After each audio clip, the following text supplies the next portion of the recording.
Chapter 2027. Mia wanted to explore the relationship between Alex and Doris. However, today's time obviously didn't allow it. She had to rush back to Eastcliff to spend the new year with her family, so she could only say to Emma and Alex after sitting for 10 minutes, "Emma, Alex, I have to go. I have to go to the airport to catch the plane. Today, all the flights to Eastcliff are full. If this flight is missed, I can only spend the new year in Orris Hill." Emma asked, "Mia, do you want us to see you off at the airport?" Mia hurriedly said, "No, you can stay at home." After speaking, she greeted Doris again. "Doris, I'm leaving now." Doris nodded slightly and said, "A good journey, and I wish you a happy new year in advance." "Thank you." Mia nodded, and after leaving Emma's parents again, she left with Vicky, who was crying. As soon as he left the door, Vicky couldn't hold back his depressed mood anymore and cried out all of a sudden, saying, "Mia, Alex is too much. You have seen it too. I haven't offended him since I entered the door. I didn't provoke him and didn't dare to confront him with a word. Unexpectedly, he asked my friend to give me a 1-year deadline. He also said that I made him feel uncomfortable. You give him a comment."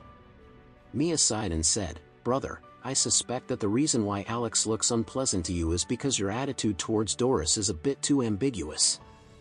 Vicky nodded and said with emotion, "I guess you can tell, I guessed it. I guess there are two possibilities for this. Either Alex is very upset about my behavior of picking up girls in front of him, or he is very upset with my behavior of making ways towards Doris, and there must be one of these two." Mia nodded. "I have the same opinion as you, and it probably has something to do with Doris, but I don't understand it. It stands to reason that Alex and Doris should have no friendship." Vicky said angrily, "I suspect they might have a leg." Mia naturally couldn't accept such a fact in her heart, so she said, "It should be impossible for them. Alex is still very sincere to his wife." Vicky said, "Knowing people, knowing the face and not knowing the heart, you don't know what kind of face Alex is like when he is not in front of you." As he said, he sighed depressedly, "If I had known, I wouldn't have come with you. I said I would not come, but you had to let me come. Now it's okay. I have to stay in this shabby place of Orris Hill for 2 years. Isn't this killing me?" Mia said helplessly and ashamed, "I'm sorry, brother, it's all my fault. I shouldn't have brought you here."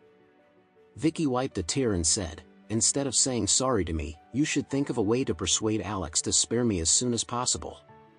Mia hurriedly nodded and said, "Brother, don't worry about that. When I come back from Eastcliff, I will definitely find a chance to help you intercede with him." After speaking, she said firmly, "After I come back, I must check Alex and Doris's affairs and see if they have any secrets." With strong suspicion, Mia flew back to Eastcliff by plane.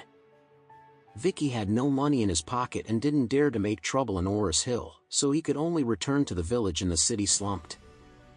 At the same time, the arrogant and defiant aunt of Alex, Cynthia, was under residential surveillance in the village and the city.